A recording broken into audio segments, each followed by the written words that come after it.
किताबों के अलाउंस आप सुन चुके हैं। ये किताब ये है उसी खुतबा फिदक है। रब करीम उनके तौफीक़ात में इज़ाफ़ा फरमाए जिन्होंने इसे लिखा और जिन लोगों ने शाया किया, और तमाम अहले इस्लाम के लिए मुफीद साबित करे। और जिस इदारे से शाया हुई है खुदावंद आलम अपने हिफ्ज़ व अमान में उसको रखे।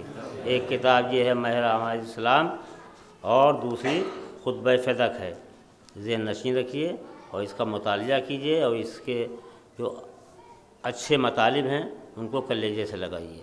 खुदा मुबारक करार दे आप हजरात की तशरीफ़ आवरी और यहाँ बैठना।